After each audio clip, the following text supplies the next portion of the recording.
British వారి కబంధ హస్తాల నుంచి స్వాతంత్ర్యం సాధించి 78 సంవత్సరాలు పూర్తి చేసుకుని 79వ ఏట అడుగుపెట్టిన భారతదేశం అంతటా కూడా మువ్వనెల జెండాలు రెపరెపలాడుతూ ఉన్నాయి. ఇటు రెండు తెలుగు రాష్ట్రాల్లో కూడా స్వాతంత్ర దినోత్సవ వేడుకలు ఘనంగా జరుగుతున్నాయి. అటు ఏపీలో విజయవాడలో జరుగుతూ ఉన్నాయి, ఇటు హైదరాబాద్ గోల్కొండలో ఏర్పాట్లు జరుగుతూ ఉన్నాయి. పూర్తి వివరాలు అక్కడి నుంచి ప్రత్యక్షంగా తెలుసుకుందాం. మనం ముందుగా ఏపీ వెళ్దాం, అక్కడ జరుగుతున్న కార్యక్రమాన్ని ప్రత్యక్షంగా వీక్షిద్దాం. పవిత్రంగా భావించి ధరించే పట్టు వస్త్రాలకు కావలసిన ముడిపట్టు ఉత్పత్తి కొరకు అవసరమైన లీఫ్ టు క్లాత్ కార్యక్రమాలను నా పట్టు నా అభిమానం అనే నినాదంతో మన ముందుకు పట్టు శాఖ శకటం శోభితమానమైన రంగులతో సున్నితంగా మృదువుగా కదులుతోంది. దేశంలో మన ఆంధ్రప్రదేశ్ను పట్టు ఉత్పత్తిలో 2వ స్థానంలో నిలిపి వేలాది మంది పట్టు రైతులకు రీలర్లకు ఇతోధికంగా తోడ్పడుతూ వారి కుటుంబాల ఆర్థిక సంతృప్తిని నిలిపి సగర్వంగా సంప్రదాయ వ్యవసాయానికి ప్రత్యామ్నాయంగా నిలిచింది రాష్ట్ర ప్రభుత్వం. ఇప్పుడు మన ముందుకు వస్తోంది పర్యాటక శాఖ శకటం. ఆంధ్రప్రదేశ్ రాష్ట్రం పర్యాటకానికి స్వర్గధామం. పచ్చని ప్రకృతి అందాలు, నదీ సోయగాలు, సారవంతమైన నేలతో పాటు సాంస్కృతిక వారసత్వానికి సంస్కృతికి నిలయం. దేశంలోనే 2వ అతిపెద్ద సముద్ర తీరం కలిగిన రాష్ట్రం మన ఆంధ్ర రాష్ట్రం. బ్లూ ఫ్లాగ్ సర్టిఫికేట్ పొందిన బీచ్లు, క్రూజ్ షిప్ టూరిజంలో విశాఖపట్నం, కాకినాడ, మచిలీపట్నం బీచ్ల అభివృద్ధి, పర్యాటక ప్రదేశాల్లో 5 స్టార్ హోటల్స్ నిర్మాణాలకు ఒప్పందాన్ని కుదిర్చింది ఆంధ్రప్రదేశ్ రాష్ట్ర ప్రభుత్వం. ఇప్పుడు మన ముందుకు వస్తోంది పట్టణ పేదరిక నిర్మూలన సంస్థ మెప్మా. ఒక కుటుంబం ఒక పారిశ్రామికవేత్త. రాష్ట్ర ముఖ్యమంత్రి శ్రీ నారా చంద్రబాబు నాయుడు గారికి ఆశయాలకు అనుగుణంగా ఒక కుటుంబం ఒక వ్యాపారవేత్త అనే నినాదంతో 30,000 మంది పట్టణ మహిళలను వ్యాపారవేత్తలుగా తీర్చిదిద్ది వారు ఆర్థికంగా సామాజికంగా సాధికారతను సాధించేందుకు మెప్మా కృషి చేస్తోంది. పట్టణ నిరుపేద మహిళలను వ్యాపారవేత్తలుగా తీర్చిదిద్దేందుకు పలు జీవనోపాధి కార్యక్రమాలు అమలు చేయడం జరుగుతోంది. స్మార్ట్ స్ట్రీట్స్ వెండింగ్ జోన్స్, తృప్తి క్యాంటీన్, డీజీ లక్ష్మి కామన్ సర్వీసులు, అమృత మిత్ర వంటి విభిన్న కార్యక్రమాలకు శ్రీకారం చుట్టింది రాష్ట్ర ప్రభుత్వం. ఇప్పుడు మన ముందుకు వస్తోంది ఇంధన శాఖ శకటం పునరుత్పాదక శక్తి, హైడ్రోజన్, గ్రీన్ ఎనర్జీ, భవిష్యత్ శక్తి. ఆంధ్రప్రదేశ్ ఇంటిగ్రేటెడ్ క్లీన్ ఎనర్జీ విధానం 2024 జూన్లో ప్రకటించబడింది. పునరుత్పాదక ఇంధన స్వీకరణ, ఇంధన నిల్వ, గ్రీన్ హైడ్రోజన్, స్వచ్ఛమైన తయారీని ప్రోత్సహించడానికి భారతదేశంలో మొట్టమొదటి సమగ్ర ఎండ్ టు ఎండ్ విధానం ఇది.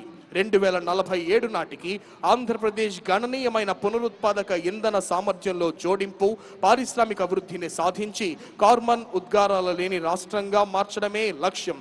ఆంధ్రప్రదేశ్ ఇంటిగ్రేటెడ్ క్లీన్ ఎనర్జీ విధానం 2024 అమల్లోకి వచ్చినప్పటి నుండి రాష్ట్రం సుమారు 4.56 లక్షల కోట్ల పెట్టుబడులు, సుమారు 4.9 లక్షల మందికి ఉపాధి కోసం ఎంఓయూలు, జాయింట్ వెంచర్ ఒప్పందాలు, ఆమోదన ప్రతిపాదనలపై సంకల్పం చేసి సంతకం చేయటం జరిగింది.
On this enchanting and thrilling and auspicious occasion of Independence Day, today's chief guest and Honorable Chief Minister of Andhra Pradesh, Sri Nara Chandrababu Naidu Garu, is requested to give his valuable message. 79వ స్వాతంత్ర దినోత్సవ వేడుకల్లో భాగంగా ముఖ్య సందేశం అందజేయవలసిందిగా ఈనాటి కార్యక్రమ ముఖ్య అతిథి గౌరవనీయులైన ఆంధ్రప్రదేశ్ రాష్ట్ర ముఖ్యమంత్రి వర్యులు శ్రీ నారా చంద్రబాబు నాయుడు గారిని అభ్యర్థిస్తున్నాం.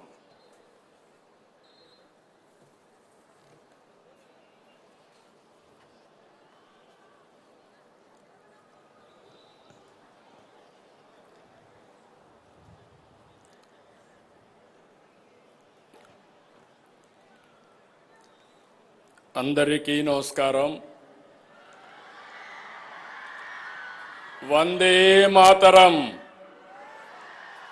వందే మాతరం, వందే మాతరం. ప్రపంచంలో అతిపెద్ద ప్రజాస్వామ్య దేశం భారత్. నేడు 79వ స్వాతంత్ర వేడుకలు జరుపుకుంటున్న శుభ సందర్భంగా భారతీయులకు, ప్రపంచంలోని తెలుగు వారికి, రాష్ట్ర ప్రజలకు శుభాకాంక్షలు. ఈ సమయంలో జాతిపిత మహాత్మా గాంధీ, సుభాష్ చంద్రబోస్, భగత్ సింగ్, రాజ్యాంగ నిర్మాత డాక్టర్ బిఆర్ అంబేద్కర్, త్రివర్ణ పతాక రూపకర్త పెంగళి వెంకయ్య, అల్లూరి సీతారామరాజు వంటి మహనీయుల్ని స్మరించుకుందాం. స్వాతంత్రం పొందిన 8 దశాబ్దాల కాలంలో దేశంలో అనేక మార్పులు జరిగాయి. ఇదే సమయంలో ఆంధ్రప్రదేశ్లో కూడా అనేక ఎత్తు పల్లాలను చూసింది. దేశంలోని తెలుగువారంతా ఒకే రాష్ట్రంగా కలిసి ఉండాలని నాడు కలలుగన్నాం. స్వాతంత్రానికి ముందే విశాలాంధ్ర కోసం పోరాడాం. అమరజీవి పొట్టి శ్రీరాములు ప్రాణత్యాగంతో కర్నూలు రాజధానిగా 1953 అక్టోబర్ 1వ తేదీన ఆంధ్ర రాష్ట్రం ఏర్పడింది. ఆ తర్వాత 1956 నవంబర్ 1వ తేదీన హైదరాబాద్ రాజధానిగా మొదటి భాషా ప్రయుక్త రాష్ట్రంగా ఆంధ్రప్రదేశ్ అవతరించింది. మళ్ళీ తిరిగి 2014లో రాష్ట్ర విభజనతో 2 తెలుగు రాష్ట్రాలు ఏర్పడ్డాయి. ఇలా ప్రతిసారి కొత్త సవాళ్లతో రాష్ట్రం ప్రయాణం సాగింది. 2014లో ఆంధ్రప్రదేశ్ విభజన తర్వాత జరిగిన పరిణామాలను ఒకసారి గుర్తు తీసుకోవాల్సిన అవసరం ఉంది. నవ్యాంధ్రప్రదేశ్కి మొదటి ముఖ్యమంత్రిగా ప్రజలు నాకు నాడు అవకాశం ఇచ్చారు. అనుభవం, ప్రజల సహకారంతో కష్టపడి దేశంలో టాప్ 3 రాష్ట్రాల్లో ఒకటిగా ఏపీని నిలిపాం. 2019లో వచ్చిన ప్రభుత్వం 5 సంవత్సరాల పాటు రాష్ట్రాన్ని విధ్వంసం చేసింది. ఏపీ బ్రాండ్ నాశనం చేసింది. వ్యవస్థలను నిర్వీర్యం చేసింది. రాష్ట్రం 30 ఏళ్లు వెనక్కిపోయింది. 10 లక్షల కోట్ల రూపాయల అప్పులు, బకాయిలతో ఆర్థిక విధ్వంసం చేశారు. ఆ 5 ఏళ్లు ఎక్కడా అభివృద్ధి జరగలేదు. కనీసం రోడ్లపైన గుంతలు పూడ్చలేదు. తవ్విన కొద్దీ గత ప్రభుత్వం చేసిన అప్పులు, తప్పులు, ఆక్రమాలు, అవకతవకలు వెలుగు చూస్తున్నాయి. పోలవరం నిలిచిపోయింది. అమరావతి ఆగిపోయింది. పెట్టుబడులు తరలిపోయాయి. 2024 ఎన్నికల్లో ప్రజలు గెలవాలి, రాష్ట్రం నిలవాలి అనే ఎన్డీఏ నినాదాన్ని ప్రజలు నమ్మి చారిత్రాత్మకమైన తీర్పునిచ్చారు. నిశ్శబ్ద విప్లవాన్ని సృష్టించారు. 94% స్ట్రైక్ రేటుతో 57% ఓట్ షేర్తో కూటమిని దీవించారు. రాష్ట్రాన్ని నిర్మించాలనే ఏకైక లక్ష్యంతో పాలన ప్రారంభించాం. మేము అధికారం చేపట్టిన ఈ ఏడాది కాలంలో ప్రజల నమ్మకాన్ని నిలబెట్టేలా, భవిష్యత్తుకు బాటలు వేసేలా తొలి రోజు నుంచి పనిచేస్తున్నాం. తొలి సంతకం నుంచి సుపరిపాలనకు తొలి అడుగు వేశాం. సమిక్షేమం, అభివృద్ధి, సుపరిపాలనతో సాగిన ఏడాది పాలన ఎంతో సంతృప్తినిచ్చింది. ప్రజల మద్దతు, మా సంకల్పం, దేవుడి దయతో విధ్వంసం నుంచి వికాసం వైపు ప్రయాణం చేస్తున్నాం.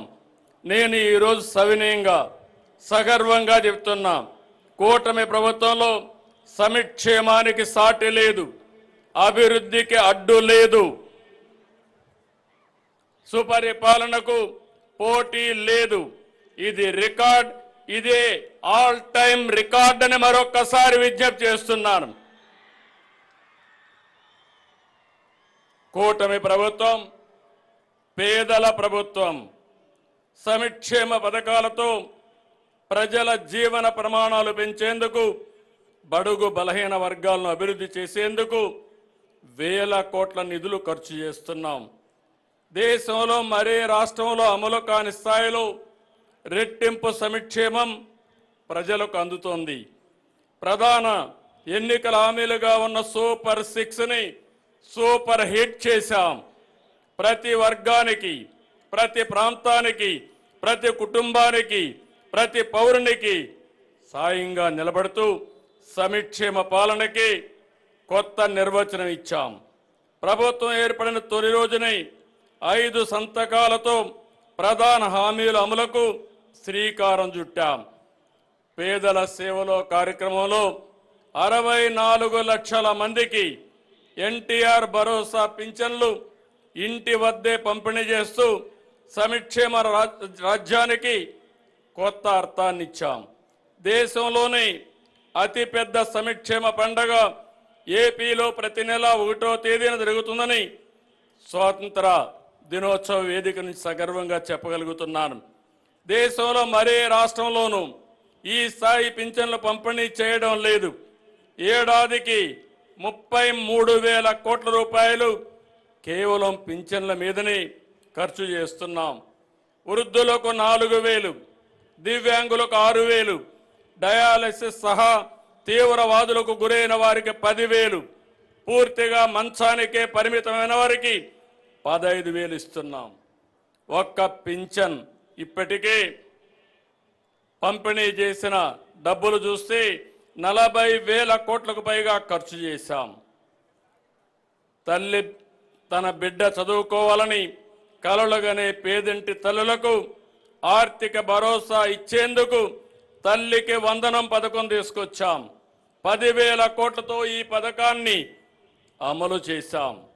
ఒక్కొక్క విద్యార్థికి 15,000 చొప్పున మొత్తం 67 లక్షల మంది తల్లుల ఖాతాలో జమ చేశాం.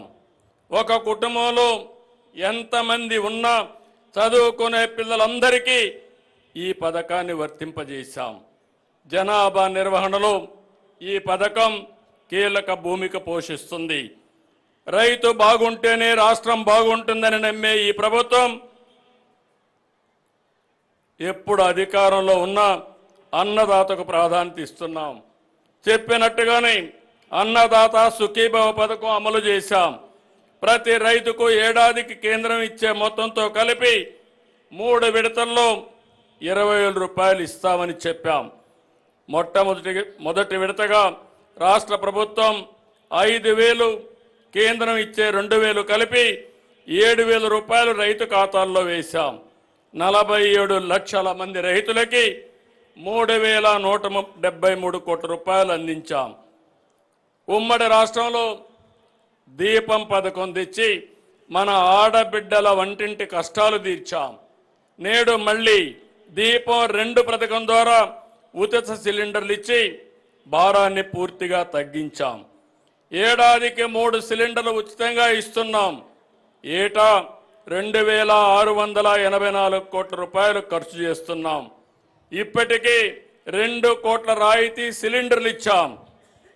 స్వాతంత్ర దినోత్సవం సందర్భంగా ఆర్టీసీ బస్సుల్లో ఆడబిడ్డలకు స్త్రీశక్తి పేరుతో ఉచిత ప్రయాణాన్ని కానుగ్గా ఇస్తున్నాం. Palle Velugu, ultra Palle Velugu, city ordinary express, metro express బస్సుల్లో మహిళలకు ఉచితంగా ప్రయాణించవచ్చు. ఉచిత ప్రయాణంతో నెలకు 1,000 రూపాయల నుంచి 2,000 రూపాయల వరకు ఆడబిడ్డలకు ఆదా అవుతుంది. ట్రాన్స్జెండర్లకు ఈ సౌకర్యం కల్పిస్తున్నాం. ఈ పథకం కోసం ప్రతి ఏటా 1,942 కోట్ల రూపాయలు వెచ్చిస్తున్నాం. 2029 నాటికి 20 లక్షల మందికి ఉద్యోగాలు ఉపాధి అవకాశాలు కల్పిస్తామని సూపర్ 6లో చెప్పాం. చెప్పినట్టుగానే తొలి సంతకంతో ఉద్యోగాలు ఇస్తున్నాం. 16,347 పోస్టులు మెగా డిఎస్సి ద్వారా ఈ నెలాఖరు లోపల నియామకాలు పూర్తి చేస్తాం. ప్రజలకు నాడు కునుకు లేకుండా చేసిన ల్యాండ్ టైటిలింగ్ యాక్ట్ని రద్దు చేశాం. పేద ప్రజలకు ఆకలి తీర్చేందుకు అన్నా క్యాంటీన్ తిరిగి తీసుకొచ్చాం. 204 అన్నా క్యాంటీన్లో 5,16,00,000 మందికి కేవలం 5 రూపాయలకి కడుపు నింపాం. బీసీలను ఆర్థికంగా, సామాజికంగా, రాజకీయంగా ముందుకు తీసుకెళ్లేందుకు ప్రణాళికలు అమలు చేస్తున్నాం. చేతి వృత్తులు, కుల వృత్తులైన అన్ని వర్గాలకు బీసీ కార్పొరేషన్లు ఏర్పాటు చేసి అండగా నిలుస్తున్నాం. బీసీల రక్షణ చట్టం తీసుకుని వచ్చేందుకు మంత్రివర్గ ఉపసంఘం అధ్యయనం చేస్తుంది. స్థానిక సంస్థల్లో బీసీ రిజర్వేషన్లు గత ప్రభుత్వం 24% తగ్గిస్తే మేము తిరిగి 34% పెంచడానికి కృషి చేస్తున్నాం. బీసీల గృహ నిర్మాణానికి అదనంగా 50,000, బీసీల ఇళ్లపై 3 కిలోవాట్ల సోలార్ రూఫ్ టాప్కి 98,000 రూపాయలు సబ్సిడీ ఇస్తున్నాం. దేవాలయాల్లో పనిచేస్తున్న నాయి బ్రాహ్మణులకు కనీస వేతనం 25,000కు పెంచాం. దేవాలయ ట్రస్ట్ బోర్డులో చోటు కల్పించాం. 40,000 సెలూన్లకి 200 యూనిట్లు ఉచిత విద్యుత్ ఇస్తున్నాం. మేనిఫెస్టోలో చెప్పినట్టు కల్లు గీత కార్మికులకి 10% మద్యం దుకాణాలు, బార్లు కేటాయిస్తున్నాం. మత్స్యకారులకు వేట విరామ సమయంలో 20,000 రూపాయల ఆర్థిక సహాయాన్ని ఇస్తున్నాం. మత్స్యకారుల సేవలో పథకం ద్వారా 1,29,178 మందికి 259 కోట్ల రూపాయలు అందించాం. చేనేత గండగా హ్యాండ్లూమ్కు నెలకు 200 యూనిట్లు, పవర్ లూమ్కు 500 యూనిట్లు ఉచిత విద్యుత్ ఇస్తున్నాం. చేనేత ఉత్పత్తులకు జీఎస్టీ 5% రీఎంబర్స్మెంట్ ఇస్తున్నాం. నేతన్న భరోసా కింద చేనేత కుటుంబానికి ఏడాదికి 25,000 రూపాయలు సహాయం చేస్తున్నాం. వడ్డెరులకు మైనింగ్ లీజుల్లో 10% కేటాయిస్తాం. కురబలకు, యాదవులకు సబ్సిడీలో గొర్రెలు, మేకలు, పశువులు అందించి ఉపాధి కల్పిస్తాం. ఆర్థికంగా వెనుకబడిన ఎంబీసీలకు, అన్ని వర్గాల బీసీలకు ప్రత్యేక కార్యక్రమాలు అమలు చేసి ఆర్థికంగా పైకి తెస్తాం. ఎస్సీల జీవితాల్లో వెలుగు నింపుతున్నాం. గత ప్రభుత్వంలో వేధింపులకు గురైన ఎస్సీ వర్గానికి అండగా నిలిచాం. వారి హక్కులు కాపాడుతూ వారి నిధులు వారికే ఖర్చు చేస్తున్నాం. ఎస్సీల సంక్షేమం కోసం గత బడ్జెట్లో 20,280 కోట్లు ఖర్చు చేశాం. ఎస్సీ సామాజిక వర్గాల్లో అంతరాలు తగ్గించేలా, ఏ వర్గాన్ని నొప్పించకుండా, ఏ ఒక్కరూ నష్టపోకుండా ఎస్సీ వర్గీకరణతో వారి దశాబ్దాల ఆకాంక్ష నెరవేర్చాం. సోలార్ రూఫ్ టాప్ ఉచితంగా ఏర్పాటు చేసి విద్యుత్ ఇస్తాం. ఆదాయ మార్గాన్ని చూపిస్తాం. ఎస్టీల అభివృద్ధి జరిగినప్పుడే నిజమైన అభివృద్ధి అని మేము నమ్ముతాం. మౌలిక సదుపాయాలు, విద్య, వైద్యం ద్వారా వారి జీవన ప్రమాణాలు పెంచుతున్నాం. అడవి తల్లి బాటలో కార్యక్రమం ద్వారా 1,000 కోట్లతో రోడ్ల నిర్మాణం చేపట్టాం. మారుమూల గిరిజన ప్రాంతాలను ప్రధాన రహదారులతో కనెక్ట్ చేస్తున్నాం. డోలీ మోతలకు ఫీడర్ అంబులెన్స్తో విముక్తి కల్పిస్తున్నాం. ఏజెన్సీ ప్రాంతాల్లో కొత్తగా 5 మల్టీ స్పెషాలిటీ హాస్పిటల్ నిర్మిస్తున్నాం. అరకు కాఫీకి అంతర్జాతీయ బ్రాండింగ్ తెచ్చాం. మరో 1,00,000 ఎకరాల్లో కొత్తగా కాఫీ తోటలు పెంచి గిరిజనుల ఆదాయాన్ని రెట్టింపు చేసేలా అడుగులు వేస్తున్నాం. మైనారిటీ హక్కులు పరిరక్షిస్తూ అవసరాలు తీరుస్తున్నాం. ఇమాములకు 10,000, మౌజములకు 5,000 చొప్పున గౌరవ వేతనం ఇస్తున్నాం. హజ్ యాత్రికులకు ఒక్కొక్కరికి 1,00,000 రూపాయల ఆర్థిక సహాయం అందిస్తున్నాం. గన్నవరం ఎయిర్పోర్ట్ని ఎంబార్కేషన్ పాయింట్గా చేశాం. 8,424 మంది పాస్టర్లకి 5,000 రూపాయలు గౌరవ వేతనం ఇస్తున్నాం. మహిళా సాధికారిత, భద్రత, గౌరవం కోసం కట్టుబడిన ప్రభుత్వం మాది. ఎంఎస్ఎంఈలతో మహిళలను పారిశ్రామికవేత్తలు చేస్తున్నాం. ప్రతి రంగంలో మహిళలకు అవకాశాలు కల్పిస్తున్నాం. గంజాయి, డ్రగ్ వినియోగం మహిళలపై నేరాలకు ప్రధాన కారణం. వీటి నియంత్రణ కోసం ఈగల్ టాస్క్ ఫోర్స్ తెచ్చాం. మహిళలకు రక్షణగా